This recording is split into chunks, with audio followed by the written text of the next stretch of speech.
obviously today the feature is Anita Kunz. You have a lot of instructors here for support. It's kind of how the Academy works. Everybody shows up for everything, and I'm really excited to introduce Anita Kunz. And Anita, it's all yours. Hi there. Okay, I'm here, and thank you everybody for showing up. So we have a number of instructors, as John said, so I'm going to be doing most of the talking. So who have we got today? We've got Brent, we have Doug Shaka, George Pratt, John English, Sterling Hundley, John Foster, and I really do welcome questions. We also have Terry Brown here, so thanks everyone for coming. Okay, so what I thought that I would do is spend the first half of the class talking about ideas and how I generate ideas, and then spend the second half of the class talking about conceptual portraits, because one kind of segues into the other. The first half is going to be a lot of ideas that I've self-generated. Most of these ideas are rejects. I tried to sell them to the New Yorker, but they wouldn't take them. And then the second half of the class is going to have to do with actual magazine assignments. So these are ones that, the first set are ones that I originated, and then the second half of the class will show you how I do conceptual portraits that are commissioned by magazines, and how to do them properly, and how to do them in such a way that you don't infringe on a photographer's copyright when you do a likeness. So basically, I know that everybody was talking about point of view on Saturday, and I wish I could have been there a little bit longer for that one, because the whole notion for me of being an illustrator has everything to do with my point of view, my place in the world, what I want to say about the world, what I want to say about the culture. So that's sort of the reason that I went into illustration rather than fine art. So the ideas that I self-generate really do have to do with things that I see around me, whether it's things happening in the news, political situations. So that's kind of where I get my self-generated ideas. So I'm just going to show you. I'm going to go through some of these really quickly. All right. So this is an idea that I submitted to the New Yorker. I'm always sort of trying to think out of the box. I think that we as illustrators, I mean, we have just such enormous imaginations. We can really do anything that we want to do. So I'm always trying to, I'm never trying to limit myself to a photograph. I never just try to copy a photograph, because I think there's so much more that we can be doing. So I was thinking, when I work for the New Yorker, when I try to come up with ideas for the New Yorker, I try to think of things that have to do with New York, or things that have to do with the current culture, or anything that's modern, that's relevant. And in this case, this has to do with the love that I have of old medical illustration, and I thought it would be really cool to do like an old medical illustration, except have the subway maps have the veins as a subway map. I just, a lot of the stuff are ideas are just kind of little visual puns. The second one, I was trying to come up with an idea for the Olympics, and I thought of how could I incorporate the Olympic symbol into something else. I'm always trying to play with symbols, juxtapose images, and try to come up with an image that might be a little bit surprising. So I thought of the little Greek girl blowing bubbles in the shape of the Olympic symbol. I'm always wanting to make pictures that are somehow meaningful to, they mean something to me. I'm not necessarily always just trying to make pretty pictures, but I want them to say something. I want to somehow contribute to a cultural dialogue. So that's why I generate a lot of these ideas, because these things that I'm interested in, I can't just sit around and wait for the phone to ring and hope someone's going to give me an assignment that has something to do with this. So I really do a lot of self-generated work. So this was about the polar ice caps melting. These sketches look rather neat and deliberate. Do you sketch, doodle, and play around more before making them, or do they just come like you showed them now?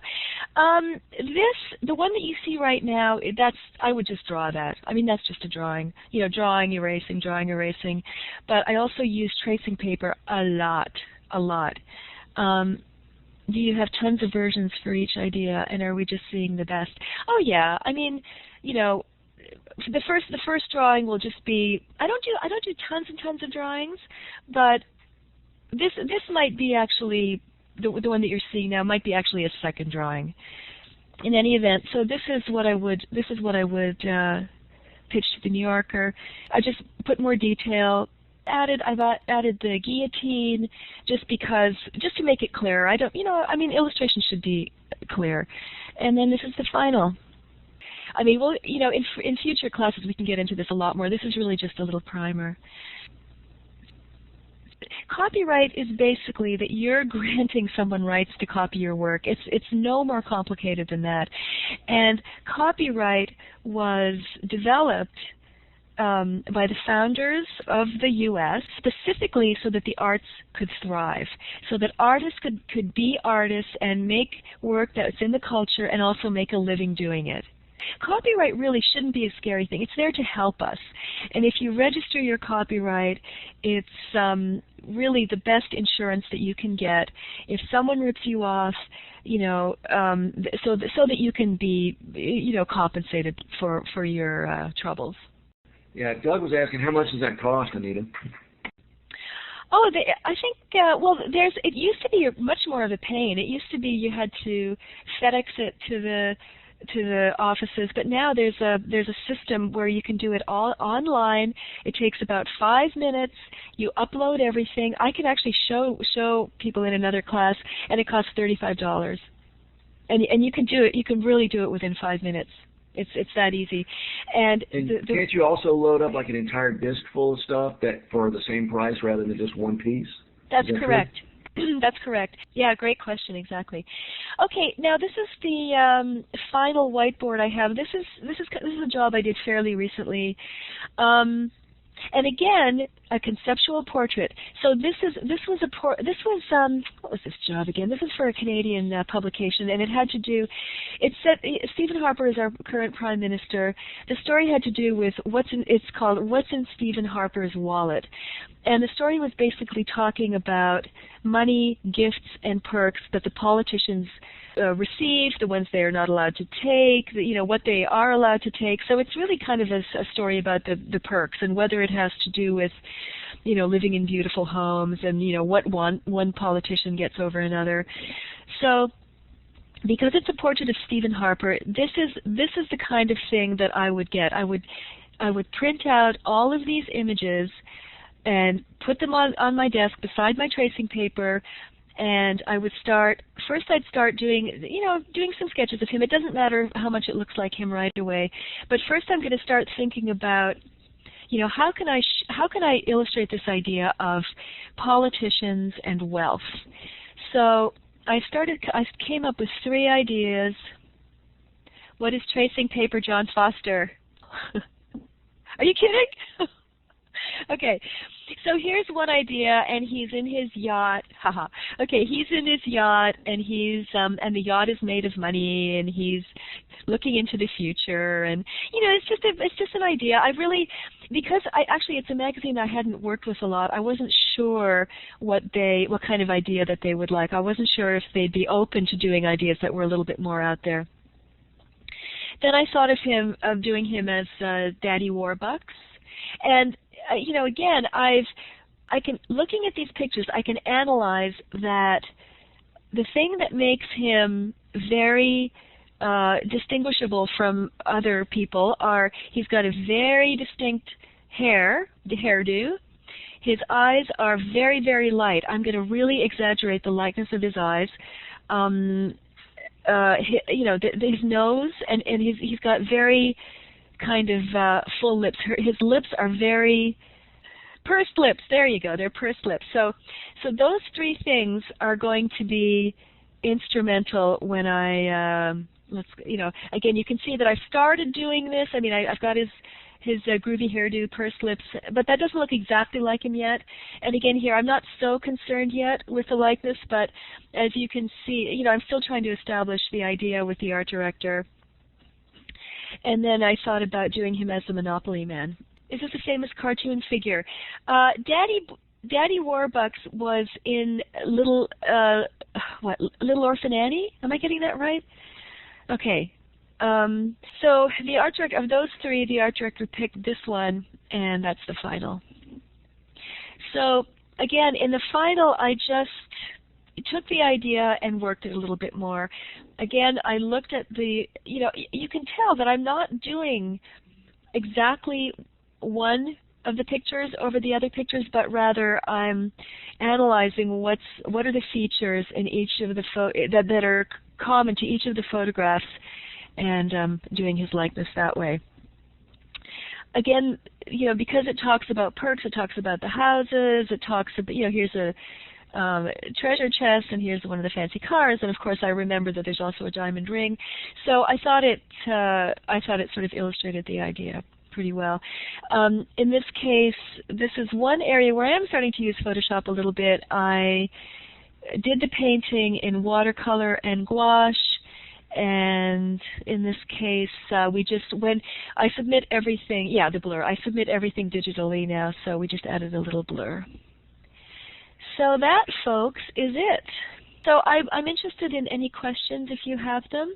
Like I said earlier, this is really a primer. I mean, there's a lot more things that I think we can be going over in future classes. I mean, this is my portrait work. I mean, I've done all kinds of work that's more personal. I've done more fine art work, but I think a lot of us, the ones that are from the Academy anyway, I think what's really interesting with these classes is that we all bring a different perspective to it, and the perspective has to do with our own personal experience, our own viewpoints, our own style, but I hate the word style. Oh, wait a second, I've got some good questions here. Anyway, I think it's really great for you guys to see that we all work slightly differently, but I think we're going to start talking in the future about fundamentals. What you will find is that despite the fact that our styles are very different and the way that we work is very different and our viewpoints might be different and all this kind of stuff, the fundamentals will remain the same. And those fundamentals have to do with good conceptualizing, good drawing, good designing, and painting, and we're gonna go into all of that stuff in the future.